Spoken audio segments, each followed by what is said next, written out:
dos pilares que eu tenho, né, no meu método, que se chama método Help Juris, é a justificação do recolhimento de custas, que é algo que pouquíssimos advogados fazem e que faz muita diferença. E tem tudo a ver com essa questão da redação.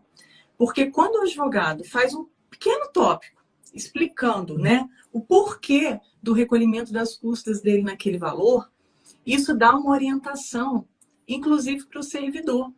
Porque, infelizmente, a maior parte dos servidores tem a mesma dificuldade que os advogados. Eles também não são especialistas em custas processuais. Eles também ficam perdidos lá no site do tribunal e da corregedoria, no meio daquelas centenas de modelos de greve. Bate muita dúvida na hora de fazer o cálculo. Então, por que, eu sempre falo isso, doutora, por que você vai terceirizar algo que mexe no bolso do seu cliente, que mexe com a questão da confiança que o seu cliente tem em você? Você vai deixar para outra pessoa decidir qual o valor que vai ser recolhido ali. Então, se você domina o assunto, se você conhece as regras, você vai recolher corretamente e vai colocar ali, olha só, estou recolhendo a título de custas o valor assim, assim, conforme o Código Tributário Estadual no artigo tal. Estou falando de um parágrafo muito simples mesmo, mas que quando o servidor que vai fazer ali a conferência, que ele bate o olho, ele fala, ah, tá, foi isso aqui que ele se baseou. Olha o modelo e fala, realmente, é o que está no modelo. Fica tudo ok. O Caleb até falou isso aqui, ó, que ele já abriu o tópico sobre... Só que ali ele está falando sobre o não recolhimento, né? É uma justificativa também, às vezes. Também, Né? sim. Às vezes não cabe, porque também tem isso, né, Daphne? Às vezes o servidor erra e você precisa ali explicar a razão pela qual não há de se recolher aquelas custas. Eu também já vi essa situação algumas vezes no escritório.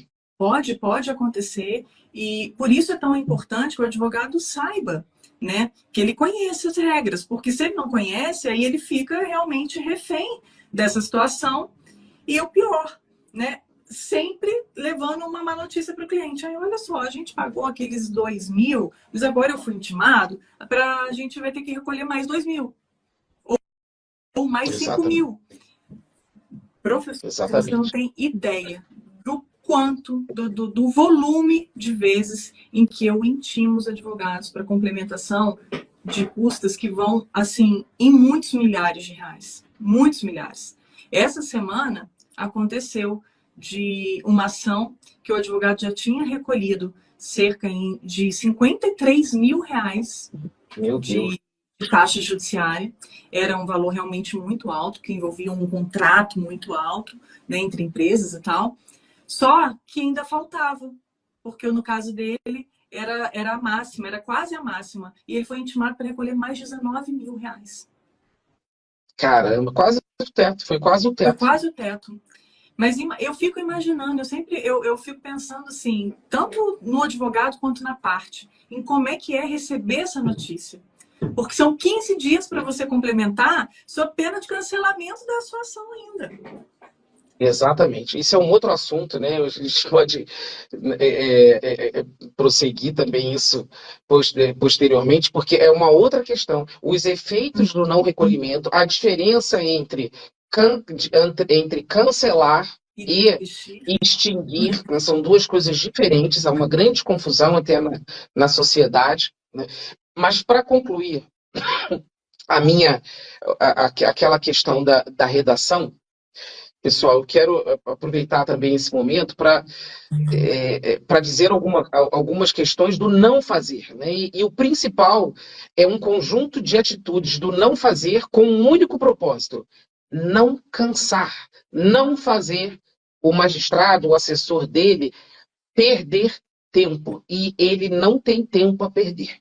Então, inserir um julgado de uma página inteira, 2 páginas, às vezes 3, isso é a maior perda de tempo que se pode ter, porque é a hora que o magistrado, o assessor, coloca o dedo naquela bolinha ali do mouse aqui, ó, e passa direto. É isso aí. Né? Não vai ler. Colocar dispositivos legais imensos, colocar doutrina. Meu Deus, ainda tem gente que faz isso, fica colocando doutrinas e doutrinas. Mesmo que o juiz não saiba, não vai ser a doutrina que você está dando para ele que ele vai ler. Se ele quiser, ele vai estudar, mas não vai ser ali, naquele momento da peça. Não faça isso jamais.